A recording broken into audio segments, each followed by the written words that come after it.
Buenos días. Vamos a empezar entonces la clase. Vamos a recordar un poco la clase pasada. Sólidos versus fluidos. Los sólidos adquieren la deformación finita después de la aplicación de los esfuerzos, mientras los fluidos se deforman continuamente después que se le aplica los esfuerzos. Generalmente en sólidos, cuando aplicamos un esfuerzo, el material se deforma, y hablamos de deformación épsilon. Y una deformación es una consecuencia de variaciones espaciales de gradientes en el desplazamiento de partículas. O sea, son gradientes espaciales de desplazamiento. ¿Ya? Esos son la deformación, que es el caso de los sólidos. En los fluidos no hablamos tanto de deformación, sino que hablamos más de tasa de deformación. Ahí, tasa de deformación se refiere a la tasa temporal, a la deriva temporal de la deformación, epsilon punto, y epsilon punto son el resultado de gradientes de velocidad o tasa de desplazamiento en elementos del fluido. ¿Ya? Es como los sólidos, pero en vez de gradientes de desplazamiento, gradientes de velocidad. El fluido más simple estudiado es el fluido newtoniano, que es proporcional a bueno, ahí es eta constante por epsilon punto.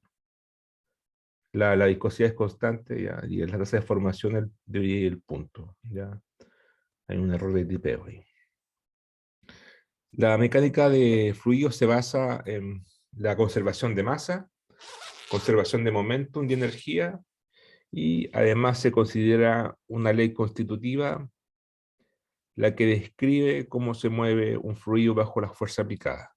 Bajo esas cuatro, bueno, podríamos agregar otra más, que es de la conservación de masa, aparece la ecuación de continuidad, y con todas esas ecuaciones se puede construir finalmente la ecuación de Navier-Stokes, que vamos a derivar más adelante.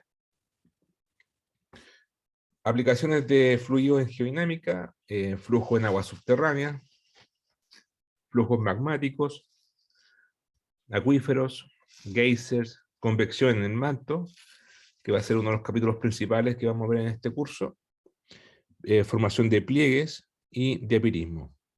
¿Ya? Vamos a ver algunas de estas aplicaciones. El tiempo no da para verlas todas. Sí, tenía un curso especial para hacerlo. O sea, un curso único.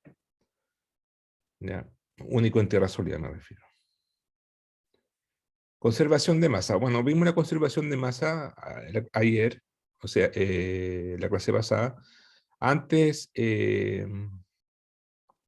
usando un cubo, ¿cierto? Si se recuerdan, teníamos un cubo en el cual hacíamos pasar un flujo en dirección B2, y estudiábamos lo que entraba y salía, y hacíamos la conservación, hacíamos el equilibrio de lo que entra y lo que sale, y la variación en el tiempo de la masa, y obtuvimos la ecuación de, de masa, que es esta, ¿ya? La ley de conservación de masa.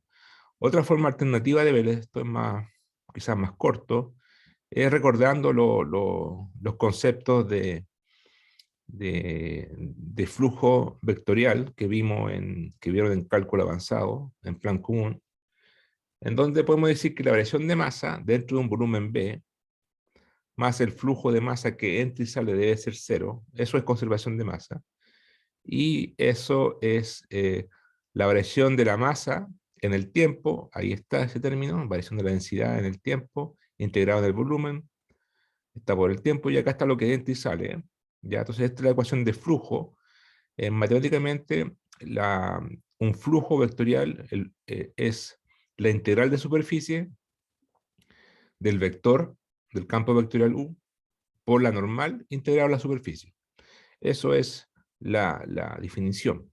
En este caso, nuestro campo vectorial sería la velocidad por la densidad, que tiene unidades eh, de masas la velocidad tiene unidades de... claro, si yo multiplico la densidad por la velocidad y por el área, me da kilos sobre segundo. Es decir, masa sobre segundo. Esto es flujo de masa. Por eso tenemos que integrar la velocidad por la densidad sobre la superficie. Ahora, si resolvemos esto, podemos aplicar, como este es un integral de volumen, esta de superficie, podemos aplicar el teorema de Gauss y se transforma en una integral de volumen. Entonces la divergencia de este vector, ahí está, ρ por b divergencia y queda una integral de volumen. Luego junto esta integral la coloco acá, saco las integrales y nos queda, se va las delta b también, delta ρ de t más divergencia por ρ por b. Quedó directo ahí la ley de conservación de masa. Bueno, si queremos ser más específico, podemos aplicar el producto de la divergencia, sería la divergencia de ρ por b más ρ por la divergencia de b, ¿cierto? Derivado de un producto. Juntamos los dos términos, este con este otro, y nos queda la derivada material, ahí está, y acá nos queda la ρ por el gradiente de la velocidad. ¿Ya? Esa es la ley de conservación de masa.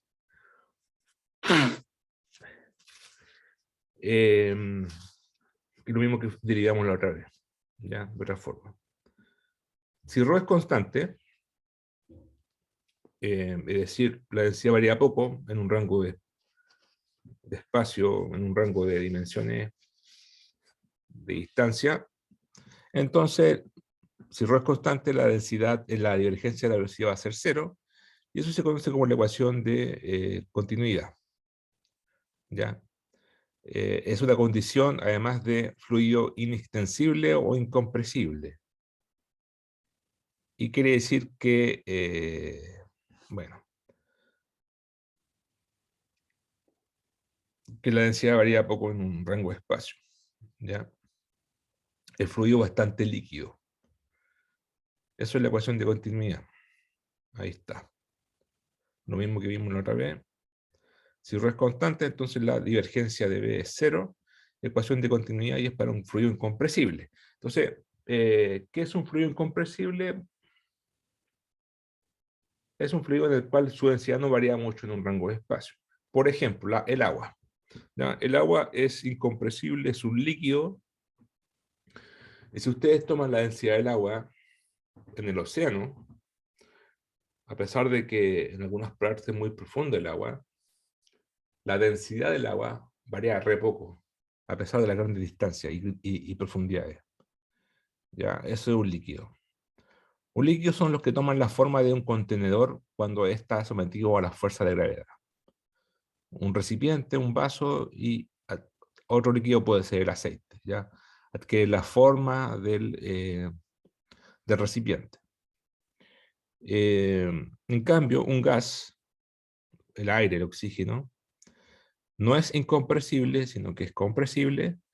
¿Y qué quiere decir esto? Que bajo la influencia de la presión cambia apreciablemente su volumen, ¿ya? O sea, cambia un poco la presión y cambia su volumen. Por ejemplo, cuando ustedes tiran un gas dentro de una tubería, al cambiar la presión dentro de la tubería, cambia la densidad del gas y con eso cambia su velocidad. Eso lo pueden ver por la ecuación de gas ideal. Presión por volumen igual NR por T. N y R son constantes. Entonces, a una temperatura constante, si yo cambio la presión, ¿ya? Debe cambiar el volumen. La masa se mantiene constante, ¿cierto? Conservación de masa. Si yo cambio la presión, debe cambiar la densidad necesariamente para que esto sea constante, ¿ya? Entonces, el gas sí cambia su volumen, su densidad, se hace más pesado o más liviano, dependiendo del ambiente, en distancias pequeñas, ¿ya? No así con el agua. El agua, ustedes lo tiran en un tubo y su densidad no cambia nada. ¿Ya?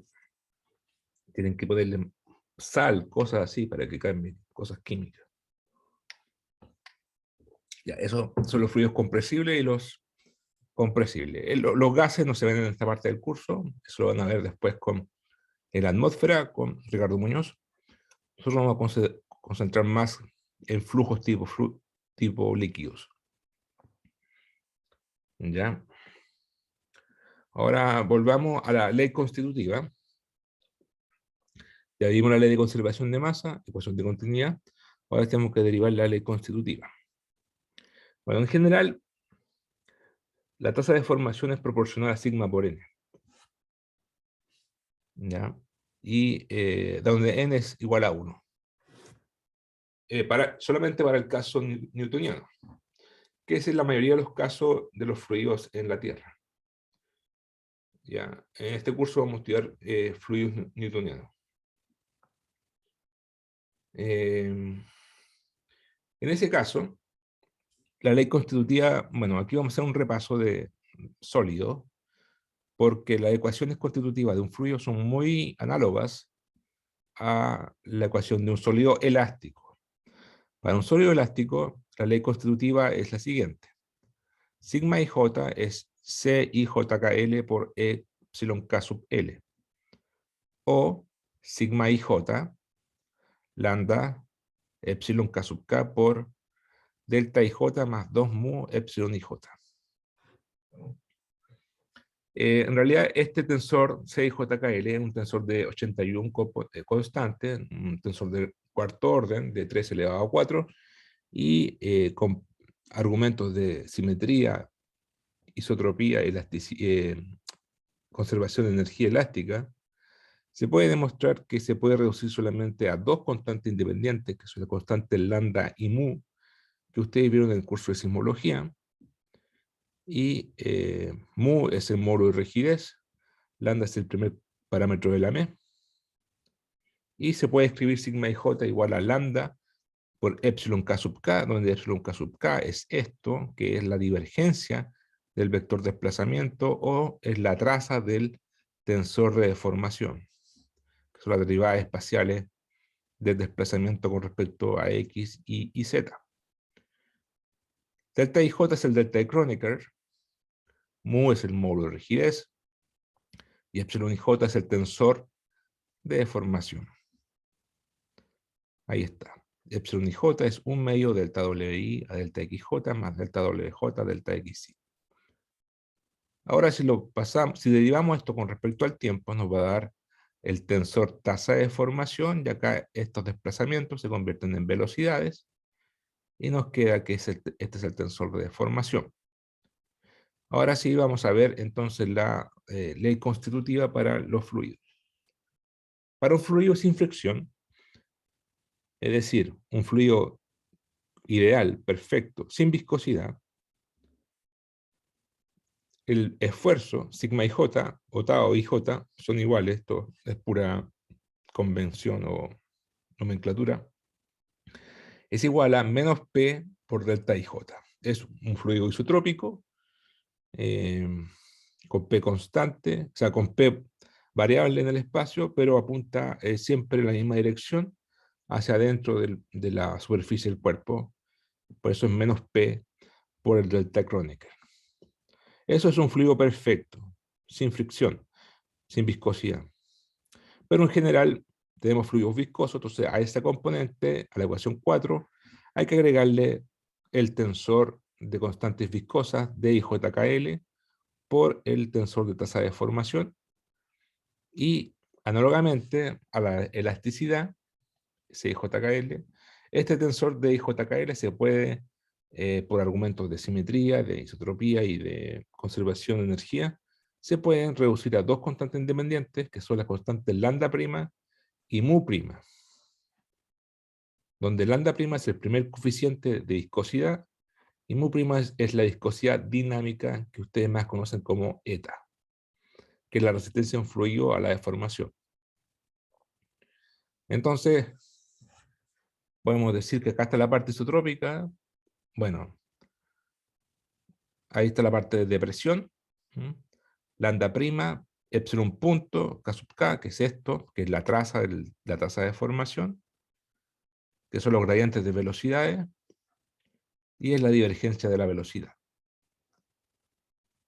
Mu prima es la viscosidad dinámica y epsilon IJ es esto, es el tensor de tasa de formación. Esta es la ecuación constitutiva para un fluido. ¿Ya? Bueno, dijimos, la mu prima es la viscosidad dinámica, que es la resistencia de un fluido a la deformación o su resistencia a fluir. Un par de observaciones. En el caso de un fluido perfecto, dijimos que no tiene viscosidad, por lo tanto su mu prima o su viscosidad eta vale 0. ¿Ya? Ahora, para un fluido cualquiera, sea viscoso o no viscoso, mu vale 0. Mu módulo de rigidez, ¿ya? Que es una constante elástica. Entonces, para un fluido viscoso, mu prima es distinto de 0 y mu es 0. Y para un fluido ideal, ambas son 0. Mu prima es 0 y mu es 0. ¿Y por qué? Bueno, ustedes lo saben, pero ¿por qué un fluido tiene siempre módulo de rigidez 0? Es porque no tiene resistencia a los esfuerzos de cizalla o los esfuerzos de corte. ¿Ya? Es decir, su módulo de rigidez es 0. ¿Por qué es así? Porque la resistencia de corte, para que un cuerpo tenga resistencia al corte, o sea, módulo de rigidez, es que cuando se aplica una fuerza de cisalle, que son tangenciales a la superficie del cuerpo, tienen que tener suficientemente, la roca o el material tiene que tener suficiente resistencia o rigidez para que no se desmorone. ¿Ya? Si yo aplico una fuerza tangencial, no se tiene que desmoronar, sino que tiene que tener una suficiente rigidez para que se estire o comprima, ¿ya? O se atraiga, se estire y se mantengan unidos a las partículas. En el caso de un fluido, usted aplica una fuerza de corte y todo se desparrama, ¿ya? Entonces no tiene resistencia al corte. Es por esa la razón que las ondas S, que son tangenciales, ¿cierto?, a la onda P, necesitan un medio que sea lo suficientemente rígido para que se propague, como las rocas, como los cuerpos elásticos. Y es por eso que las ondas S en el agua o en cualquier fluido es 0, ¿ya? Por un tema de rigidez. Ahora, las ondas S en fluidos son 0, ¿ya? En el agua es 0, pero a veces puede pasar que la roca tenga porosidades, y dentro de las porosidades hay agua. En ese caso, la velocidad va a ser un promedio, la velocidad de onda S va a ser baja, no va a ser 0, porque está la roca que almacena el agua. Entonces va a ser como un promedio entre la roca y el agua,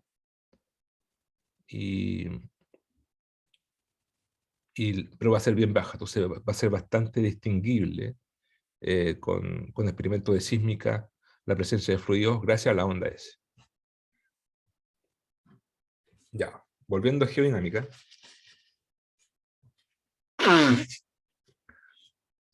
De la ecuación 6, es decir, esta ecuación, que es la constitutiva, podemos hacer lo siguiente. Podemos calcular las componentes. Bueno, el diatórico simplemente podemos pasar la presión para la derecha y nos queda la parte diatórica, ¿cierto? Ahí está, diatórico total más P delta IJ, y aquí está la parte diatórica. Ahora, la parte diatórica podemos calcular las componentes de la diagonal. Sigma 1,1, sigma 2,2, sigma 3,3. Y aquí nos queda, bueno, reemplazan I por 1 y J por 1, y nos queda estas tres ecuaciones. Sumamos verticalmente, nos queda sigma 1,1D, sigma 2D, sigma 3D, que es la suma, que es sigma K sub K D, que es, esta es la notación de Einstein, ¿ya? Entonces por eso queda así, es lo mismo. Acá nos queda 3 lambda prima por epsilon punto K sub K, y acá nos queda factor de 2 mu prima por epsilon 1, 1, 2, 2, 3, 3, que es justamente epsilon punto K sub K.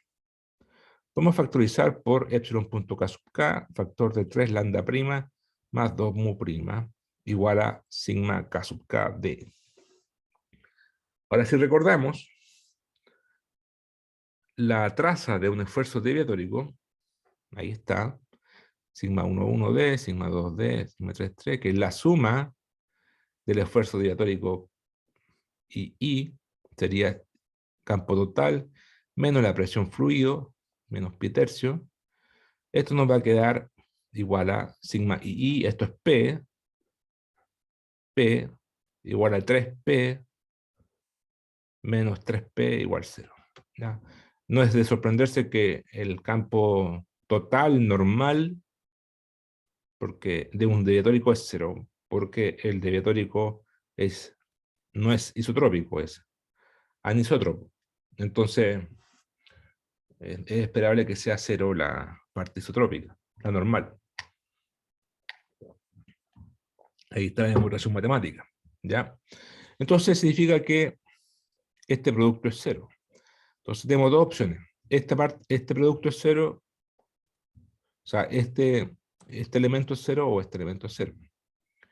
Entonces, este factor es 0 o el segundo. Si el segundo es 0, entonces tenemos que epsilon punto K sub K, que es justamente la divergencia de la velocidad es 0, y esto es la ecuación de continuidad.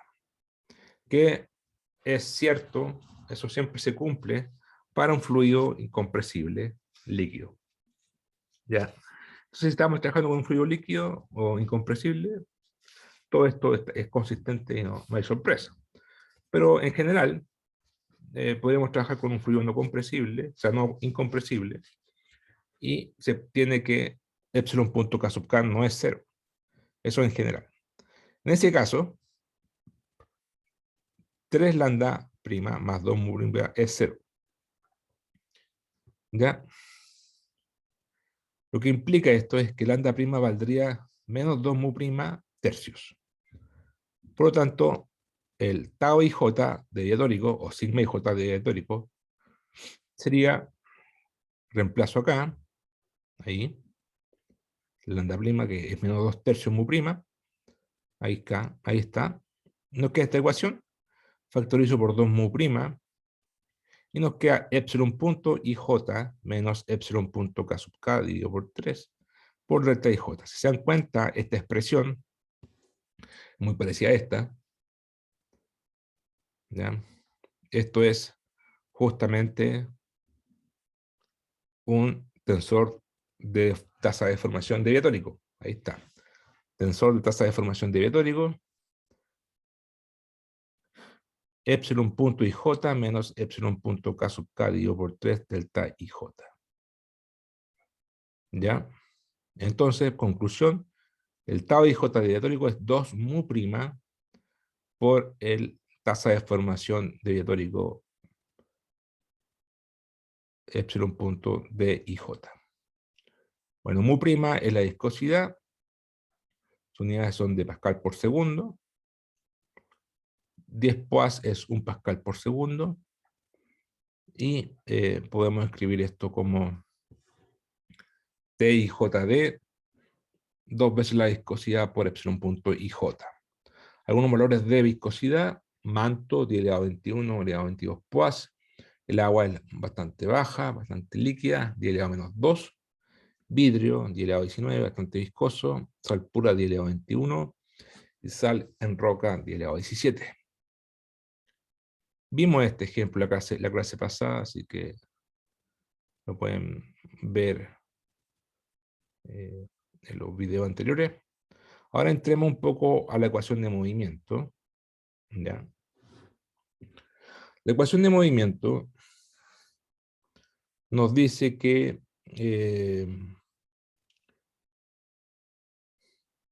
suma de fuerzas igual a masa por aceleración. Eso es para un sólido en fluido. Pero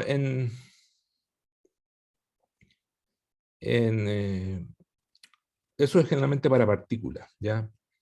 Porque si tengo cuerpos, van a haber fuerzas superficiales. Entonces tengo que sumar sumas de fuerzas de volumen más suma de fuerzas superficiales igual a masa por aceleración. Entonces tendría fuerzas de volumen aquí, ρ por Fi por dB. Fi tiene unidades de aceleración, ρ por dB de masa. Entonces queda, esto es Newton. Aquí T sub I es el tensor de esfuerzos, que se escribe como sigma por n, donde sigma es el tensor de esfuerzo. Y acá tengo aceleración por masa. Entonces, aquí tengo que transformar esta integral de superficie a una integral de volumen, para que quede todo en volumen. Bueno, ya sé que T sub I es sigma y J por NJ. Esta por la ecuación de cómo se escribe un vector de esfuerzo. Entonces, esta ecuación la transformo en una ecuación de volumen, ocupando el teorema de divergencia de Gauss, en el cual un tensor U y J por NJ se transforma en... tomo la divergencia de un tensor. La divergencia de un tensor es un vector, en donde se nota así en notación de Einstein, U y J, J, son las derivas parciales de U y J a de XJ por fila. Esa es la divergencia de un tensor. Esto es un vector en donde en cada fila yo aplico la divergencia, ¿ya? Entonces ahí nos queda el teorema de divergencia de Gauss. Finalmente yo puedo reescribir esta ecuación transformándola de una integral de superficie a una integral de volumen. Nos queda sigma y j, j por dB. Aquí tenemos puras ecuaciones de volumen y nos queda aquí que ρ por Fi más sigma y j, j menos ρ por I es igual a 0. En forma vectorial nos quedaría de esta forma: ρ por la fuerza de volumen más la divergencia del tensor de esfuerzos menos ρ por A igual 0. Ahí F, chica, tiene unidades de Newton por kilo, o sea, aceleración.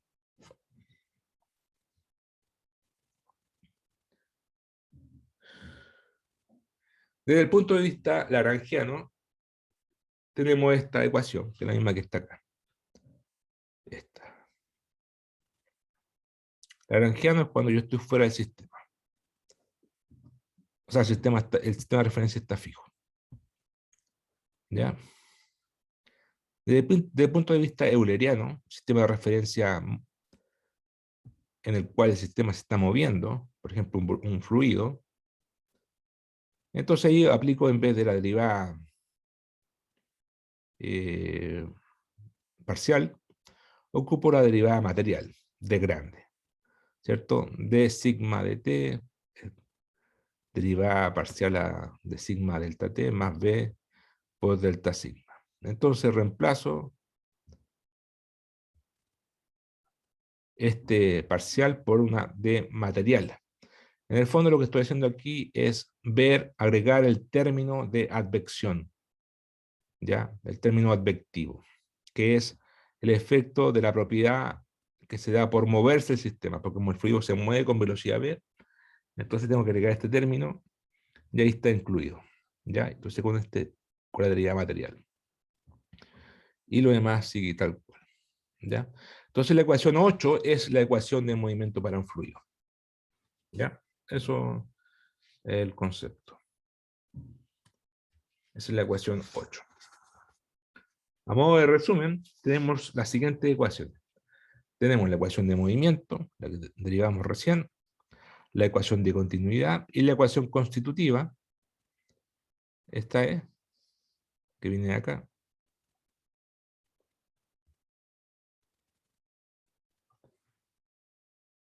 De aquí. Pero ya dijimos que el diatórico se escribe así. Así. Entonces nos queda la parte isotrópica, menos P por la matriz identidad, o delta IJ, lo mismo, más 2 veces eta por epsilon punto, y el diatórico es sigma de 2 eta epsilon punto diatórico. Es esto es el diatórico. ¿Ya? Puedo obviar el D. La primera ecuación de movimiento, la segunda es de continuidad, y la tercera, bueno, continuidad y conservación de masa, ¿cierto? Son hermanas las dos ecuaciones. Y la última ecuación, en realidad estas dos es una sola, es la ecuación constitutiva. 3 ecuaciones. Ahora lo que vamos a hacer es juntar estas 3 ecuaciones y tratar de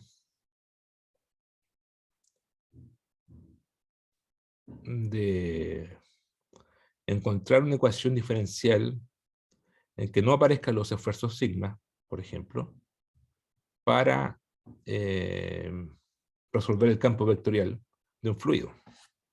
¿Qué hago? Bueno, aplico la divergencia a esta ecuación para que me aparezca un delta sigma y lo reemplazo acá. Entonces, si tengo esta ecuación constitutiva, aplico delta sigma, me queda esto. Por otra parte, yo sé que delta sigma vale la aceleración menos ρ por F. Ahí está. Igualo esto con esto. Me queda esta igualdad.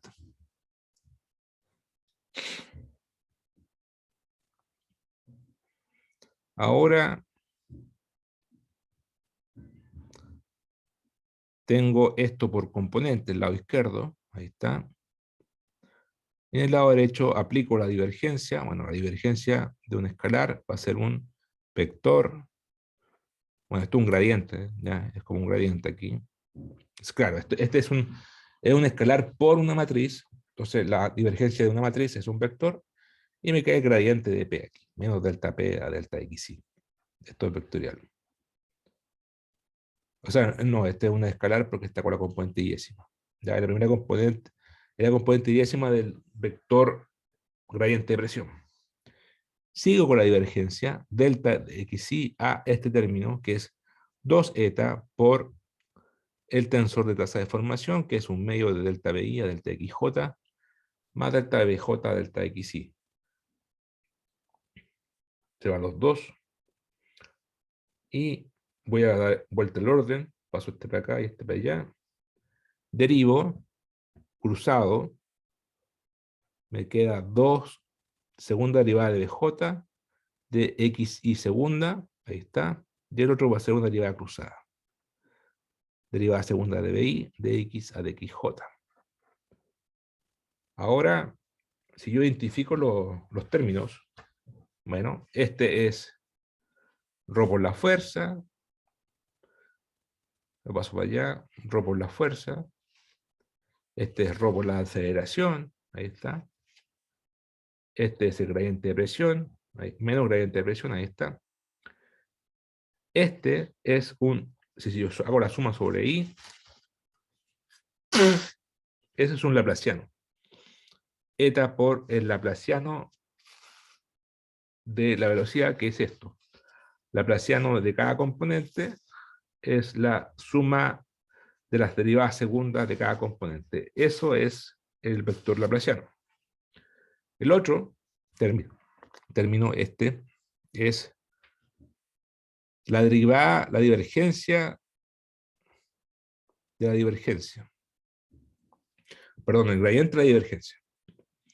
Ahora, la divergencia de la velocidad es cero por la ecuación de continuidad. ¿Ya? Ruido incompresible. Entonces se hace cero este término y nos queda esta ecuación. ¿Ya? Nos queda derivada material o aceleración material en forma explícita. Este es como una aceleración advectiva. ¿Ya? Fuerza está dividiendo por densidad. 1 sobre la densidad por el gradiente de presión más eta dividido por ρ y el laplaciano de la velocidad. Esta ecuación es la ecuación de Navier-Stokes. Ahora, en algunos textos aparece, en vez de F sola, como aceleración, aparece por unidades de volumen, entonces aparece con una densidad acá abajo. ¿Ya? Y ahí tendría unidades de Newton sobre volumen, que es claro, F tiene unidades de Newton sobre volumen, que si se van los volúmenes, nos queda es por unidad de masa. ¿Ya? Entonces, todo por unidad de masa. Newton sobre unidad de masa, aceleración, que es Newton sobre unidad de masa. Lo relevante aquí, bueno, es esta ecuación, el término nu, o sea, eta dividido por rho, se conoce como nu igual eta sobre rho, que es la viscosidad cinemática y tiene unidades de metro cuadrado sobre segundo. Nu representa la difusividad cinemática, análogo a la difusividad térmica de capa, que ya vimos en las clases pasadas.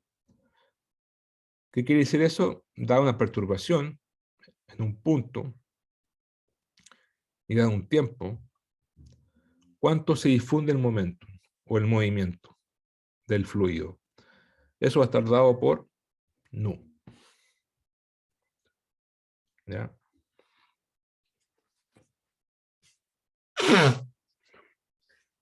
Capa describe, la difusividad térmica describe el calor que se difunde debido a la colisión de las moléculas. Y nu describe cómo es la difusión del momento. La razón nu dividido por capa es una cantidad adimensional conocida como el número de Prandtl. Un fluido con pequeño número de Prandtl significa que difunde el calor más rápido que su momento. O al revés, un número grande de Prandtl significa que su momentum se propaga más rápido que su calor. Ejemplos de valores numéricos de Prandtl. Número de Prandtl. Metales líquidos, ellos tendrían que tener un número pequeño, porque su capa, su difusividad térmica es fuerte, es alta, pero su momentum es lento. Por ejemplo, el sodio, el mercurio, el bismuto, ¿ya? Todos los metales líquidos. Valores de 10 elevado a menos 2, más o menos. ¿Ya? Eso es, porque son metales líquidos, tiene una bajo momentum y alto conductividad térmica. Líquidos, ¿ya? Agua, aceite, glicerina, tiene un número de Prandtl bastante alto, en especial el aceite y la glicerina, y significa eso que transfiere más rápido su viscosidad, o sea, su energía cinética, más que su transferencia de calor. ¿Ya? Eso es porque tiene una alta viscosidad, tiene un nu alto y un bajo capa, ¿ya? Relativamente.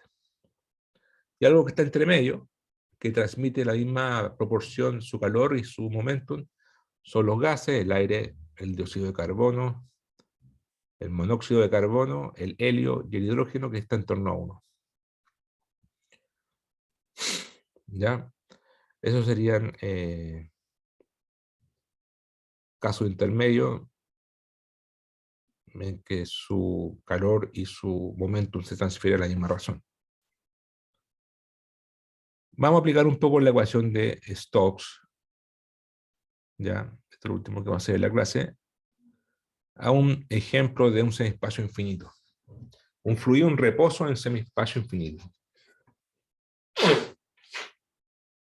Supongas que tenemos un fluido en reposo con viscosidad eta y de repente en un tiempo t0 más, yo aplico una fuerza horizontal, perturbo el fluido, le pego al fluido aquí en X con una velocidad v0, ¿ya? En z igual 0, en un tiempo t0 más. Entonces, el fluido que va a pasar, acá yo le pego como un chilito, se va a propagar la energía cinética hacia abajo. ¿Ya? Esa propagación va a ser descrita por la ecuación de Navier-Stokes. Entonces, ¿qué hay que hacer? Resolver la ecuación de Navier-Stokes. ¿Ya? Esta. Ecuación 13. Vamos a suponer que no hay fuerza, para simplificar el cálculo. Vamos a suponer que no hay fuerzas F0 y P0. Entonces, nos queda esta ecuación más simple. Se va el F, se va el P. Y nos queda esto y esto. La pura parte de difusión. Además, por la simetría, si yo le pego horizontalmente, no tendría por qué irse oblicuo el fluido para abajo. Por lo tanto, B sub I va a ser 0. ¿Ya? B sub Z va a ser 0. No hay componente vertical. Y además, B sub X, como yo le pegué así, solamente va a depender de su profundidad Z, porque se va a ir para abajo. ¿Ya? Por simetría. Entonces, Bx va a ser una función de Z, coma el tiempo. Solamente. Bueno, aplico la ecuación de Navier-Stokes y la componente X, derivada material de Bx a dt es dBx a dt más velocidad por delta Bx. Pero no hay componente Z acá en el producto punto, así que solamente en el producto X, pero además Bx no depende de X, así que esto es 0. Así que esto es la parte, la aceleración horizontal de la parte izquierda. La parte del laplaciano, nu igual, el laplaciano era componente x, suma de las derivadas parciales con respecto a x, bx, pero ya dijimos que esto no depende de x, por tanto esto es 0, así que nos queda nu veces delta segunda a bx a z cuadrado. Es decir, estas dos ecuaciones. ¿Ya? Esa ecuación, 14, es la ecuación matemática diferencial de un semiespacio infinito, cuya solución es un semiespacio infinito, la función ERF, ya la función error. La función ERF es 2 sobre raíz de pi, integral de 0 a x de e elevado a menos u cuadrado por du. Esa ecuación, la función ERF vale 0 cuando z vale 0 y vale 1 cuando z vale infinito. ¿Ya? Aquí. O x, cuando x vale 0, esto vale 0, y cuando x vale infinito, esto vale 1. Si yo grafico esta función normalizada, paso dividiendo el B0 para la izquierda, me queda que vale 1 cuando esto vale 0, y cuando z tiende a infinito, asintóticamente, esto tiende a 1, 1 menos 1, 0, y tiende así. Esta es la gráfica, ¿ya? Aquí estamos graficando esta función, esta ecuación, en función de la variable adimensional z dividido por 2 raíz de nu por t. Si vemos el argumento, z dividido 2 raíz de nu por t, y decimos que eso es cercano a 1, entonces podemos decir que la profundidad de penetración del movimiento del fluido a un tiempo t va a ser, despejo el t de acá, paso el 2 para allá, paso yendo por z, o sea, perdón, despejo el z aquí, z va a ser, cuando esto es cercano a 1, z va a valer 2 veces raíz de nu por t. Esa es la profundidad de penetración del fluido. Dado un tiempo t, pum, penetró esa profundidad. Si este resultado lo aplicamos a un ejemplo en la astenósfera, por ejemplo, placas tectónicas, tenemos que la viscosidad del manto astenosférico es 10 elevado a 21 centímetros cuadrados sobre segundo. Cinemática, viscosidad cinemática, nu. Y el Z del manto astenosférico vale 3 elevado a 8 centímetros, que es lo mismo que decir 3.000 kilómetros, que es la mitad del radio terrestre. ¿Ya? Bastante grande el manto en la Tierra. Entonces, con esos valores reemplazamos, ahora sí, despejamos aquí t, paso para allá, pliego al cuadrado, despejo t, t cuadrado va a ser z cuadrado dividido por 4 nu. Con estos valores nos queda que t vale 25 microsegundos. O sea, nada.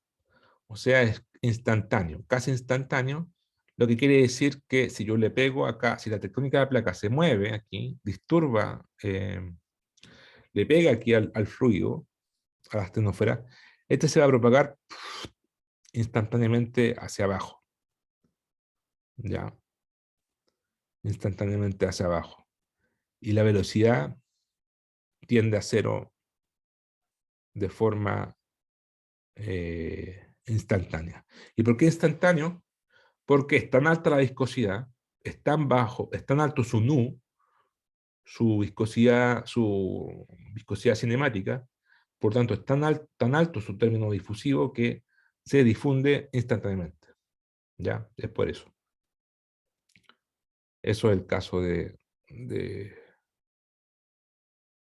de la ecuación de Navier-Stokes resuelta para el caso de un fluido en semiespacio infinito. ¿Ya? Hasta aquí la clase de hoy. Mañana seguiremos.